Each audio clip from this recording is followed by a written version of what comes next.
Hello friends, please subscribe to my channel. నేను ఇంకా ఎన్నో విషయాల్ని వీడియోస్ ద్వారా మీ ముందుకు తీసుకొస్తా.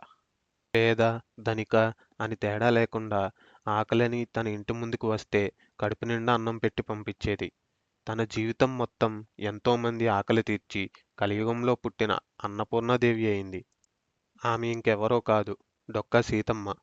1841లో ఆంధ్రప్రదేశ్ ఈస్ట్ గోదావరి డిస్ట్రిక్ట్లో ఉన్న మండపేట అనే విలేజ్లో జన్మించింది. తండ్రి భవానీశంకర్, తల్లి నరసమ్మ. సీతమ్మ గారి చిన్నతనంలోనే తన తల్లి మరణించింది. సీతమ్మ గారి తండ్రి కూడా ప్రతిరోజు ఎంతో మందికి అన్నదానం చేసేవారు. వాళ్ళ గ్రామంలో ఆయన్ని బువ్వన్న అని పిలిచేవారు. చిన్నప్పటి నుండి తన తండ్రి చేసేవి చూసి సీతమ్మ గారు కూడా అదే ధ్యేయంగా ముందుకు సాగింది. సీతమ్మ గారు చేసే ఈ గొప్ప పనికి ఆయన భర్త జోగన్న కూడా తోడయ్యారు. జోగన్నను పెళ్లి చేసుకున్న తర్వాత సీతమ్మ ఈస్ట్ గోదావరి డిస్ట్రిక్ట్లో ఉన్న లంకల గన్నవరం అనే విలేజ్లో జీవించడం స్టార్ట్ చేశారు. ఆ ప్రాంతంలో అధిక వర్షాలు ఇంకా గోదావరి నది తీవ్ర ప్రవాహం వల్ల అక్కడ వరదలు వచ్చేవి.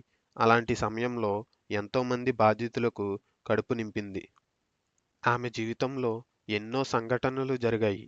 అందులో నేను విన్న కొన్ని విషయాలు ఈరోజు మీకు చెప్తా. ఒకరోజు ఆమె ఇంటికి ఒక బ్రాహ్మణుడు వచ్చాడు. సీతమ్మ ఆయనని తినడానికని పిలిస్తే ఆయన నిరాకరించాడు.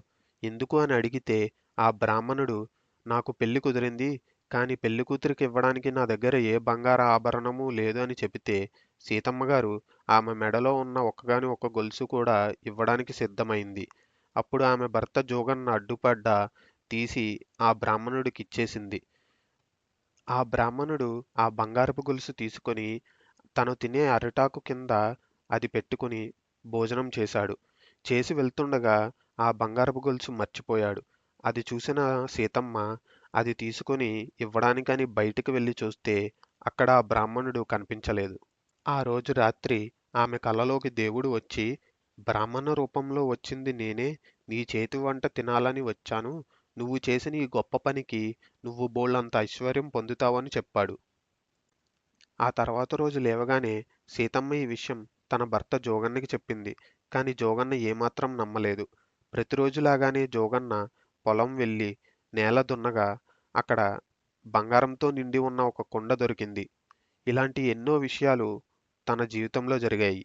సీతమ్మ చేసిన ఈ గొప్ప పనికి ఆ కాలంలో రాజులు ఇంకా బ్రిటిష్ ప్రభుత్వం కూడా మెచ్చుకుంది. తన జీవితం మొత్తం ఎవరి దగ్గర ఒక రూపాయి కూడా తీసుకోకుండా ఎంతోమంది ఆకలి తీర్చింది. 1909 ఏప్రిల్ 28న సీతమ్మ గారు మరణించినప్పటికీ ఆమె జీవితం ఎంతో మందికి ఆదర్శంగా నిలిచింది.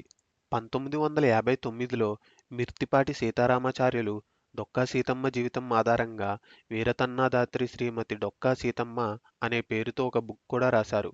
ఇప్పటికీ డొక్కా సీతమ్మ చేసిన ఈ గొప్ప పని తెలుగు ప్రజలు ఆమె గురించి తెలుసుకుని గర్వపడేలా ఏపీలో గవర్నమెంట్ పేద ప్రజలు కడుపు నిండాలని స్టార్ట్ చేసిన క్యాంటీన్లకి డొక్కా సీతమ్మ పేరు పెట్టడం జరిగింది.